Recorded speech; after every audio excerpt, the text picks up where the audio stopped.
vaksin gotong royong menimbulkan pertanyaan di dalam masyarakat. Kendati begitu, bagi para pengusaha, ini merupakan langkah inisiatif untuk keluar dari pandemi secepatnya sehingga ekonomi kembali pulih. Vaksin gotong royong merupakan upaya pengusaha sekaligus tanggung jawab mereka bagi karyawan perusahaan untuk melindungi dari paparan COVID-19. Ini bentuk tanggung jawab pengusaha kepada karyawannya, sekaligus membantu mempercepat herd immunity yang ingin dicapai pemerintah. Kalau ada yang mau membantu untuk mempercepat pemulihan, kita jangan menolak. Pada pelaksanaannya, menurut tim sosialisasi, pengusaha mengusulkan membantu dengan cara memvaksinasi terhadap karyawannya, apalagi ini tidak mengganggu program vaksinasi pemerintah, tidak mengambil hak orang lain, justru mempercepat vaksinasi. Pada prinsipnya, ketika pandemi ini cepat terselesaikan, pemulihan ekonomi juga akan semakin cepat. Jadi apabila ada usaha mempercepat vaksinasi, maka percepatan ekonomi akan makin cepat juga, ujarnya. Tim sosialisasi menambahkan, inisiatif pengusaha patut diapresiasi untuk mengikuti program vaksin gotong royong sehingga utilitas produksi tetap normal.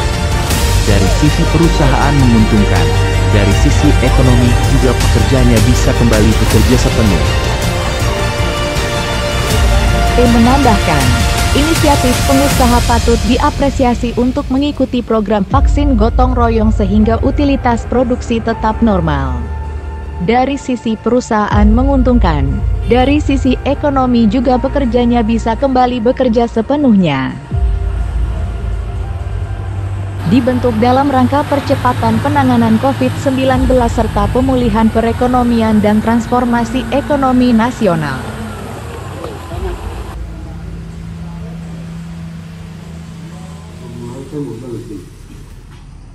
Kalau mau kejar target, hari ini target untuk vaksin. Jadi tidak ada sosialisasi pun juga, target sudah tercapai. Tapi kenapa kita harus ketemu? Karena otak ini termakan dengan berbagai macam misi. Nah, saya tanya, teman-teman ada di sini yang sudah vaksin atau belum? Sudah, Pak Pembeli sudah, Pak Mayor ya? Saya mau tanya, yang Om Doni rasakan ketika vaksin? Anak-anak dan sebagainya. Sementara saya masih kerja, jadi saya harus memutuskan untuk tetap saya harus vaksin. Vaksinnya santai, bahkan kalau boleh dibilang tidak sampai 2 detik. Dan yang lebih lucu lagi, saya sempat kemarin sharing teman-teman di sini. Saya vaksinnya di rumah sakit jiwa di Jayapura. Jadi orang sempat, kenapa vaksin di situ? Itu rumah sakit jiwa. Terus kenapa? Yang pengen saya bernafas ini Tuhan. Nah, jadi vaksin biasa saja, kemudian datang kembali ke sini, vaksin lagi yang kedua di base camp. Semua biasa. Setelah vaksin malah saya sempat kena COVID. Dokternya bilang, Pak ini memang prosesnya pas nih. Pak vaksin Pak kena, nanti Pak akan sehat dan kemungkinan tidak akan pernah kena lagi. Artinya ya sampai sekarang. Itu mungkin terima kasih Pak Rumja. Saudara sekalian, pertama vaksin. Yang pertama sekali karena saya sebagai seorang karyawan dan saya masih mau ingin kerja, dan saya yang kena vaksin kemarin, saya yang kena pertama. Untuk Petrosi, schedule pertama, saya orang pertama. Saya cuma mengingatkan buat teman-teman atau bagaimana caranya, saya cuma gunakan iman saya. Saya cuma gunakan iman saya untuk mengalahkan semua ketakutan. Dan itu yang saya gunakan sampai sekarang. Walaupun banyak cerita di luar sana, di sini, tapi cuma satu itu aja yang saya gunakan untuk mengalahkan ketakutan. Akhirnya puji Tuhan sampai sekarang saya masih sehat. Itu semua karena campur tangan daripada Tuhan. Jadi mari teman-teman, kalau bisa kita ikuti prosedur-prosedur ataupun yang sudah diarahkan dari pemerintah, baik dari perusahaan, mari kita tetap jalani apapun Nah, saya sangat berterima kasih yang saya rasakan awal ikut vaksin pertama, yang efeknya yang jelas namanya kita suntik pasti mengantuk. Nah, itu yang saya rasakan. Terus efek kedua, lari ke nafsu makan. Ya betul. Jadi dua itu yang saya alami saja, Paman. Terima kasih Pak Dok. Selesai Pesparawi 2 minggu, di pertengahan November sampai akhir November itu ada konferensi Gereja Kimi Setana Papua di Timika. Yang datang lebih banyak, kita katakan jauh lebih kecil. Kalau kita tidak vaksin, kita tidak ada kesempatan untuk melindungi diri kita. Kita tidak ada kesempatan untuk melindungi orang-orang yang kita sayangi, baik tua, anak-anak. Apalagi yang anak-anak masih kecil yang belum cukup umur. Vaksin ini kan untuk usia 12 tahun ke atas. Dan itu kita lihat. Dan saya percaya bahwa Bapak yang kita kerja ini semua untuk siapa? Bukan orang lain, pasti untuk anak kita. Masa kita mau dipengaruhi dengan vaksin? Kita ini pilihan bebas. Tapi kalau kita sudah memahami dengan baik, pasti terakhir konklusinya adalah bahwa vaksin itu solusi, bukan lagi pilihan. Jadi hari ini vaksin itu solusi untuk seluruh dunia, bukan hanya di Indonesia yang kita kenal PBB lah, PKB lah, PSBB atau segala macam. Orang dari Amerika juga mau masuk ke Indonesia juga di screening. Orang Indonesia juga tidak seenaknya sekarang ke Amerika Serikat. Tidak. Itu bagian dari pembatasan. Karena apa? Pandemi ini juga. Jadi semua dunia pada level yang sama. Jadi bukan Indonesia dibuat-buat. Ini konspirasi politik dari kelompok ini, elit ini tidak ada.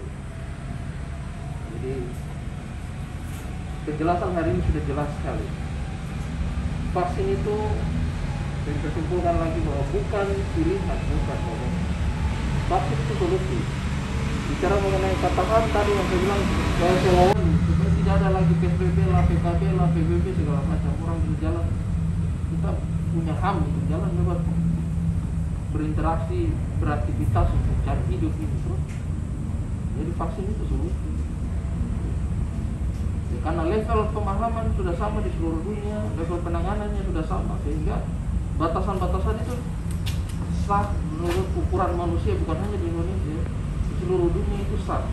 Karena untuk apa? Bukan untuk melanggar orang, untuk melindungi manusia semua. Akhirnya mulai dari PBB, PKB muncul persyaratan-persyaratan yang lain. Jadi saya itu dan itu sudah.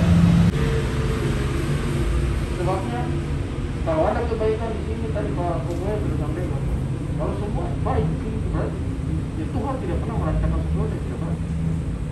Dan tidak mungkin kita ingat tanpa kutipu untuk membawa. Nah, dan fakta di luar sana sudah menunjukkan bahwa tidak ada berita hoax yang bisa dibuktikan kebenaran sampai hari ini tentang apa itu vaksin itu konspirasi dan sebagainya, itu tidak ada, tidak benar. Jadi mari Bapak sederhana saja, jangan berpikir ini untuk kita lakukan ini supaya dari target tercapai ultra ya, tidak masalah. Tadi banyak yang bilang kita tidak kejar target, tapi fakta hari ini pun dengan belum menghadirkan bapak-bapak dong, saya ini target sudah tercapai, kita sudah 89, 88, 89% sudah lewat. Artinya apa? Proses seperti ini kita jalan bukan hanya dengan bapak-bapak dong, dari graduate sampai semua karyawan. Kita membantu pemahaman yang benar kepada karyawan masing-masing. Ketika karyawan benar, dia memahami yang benar.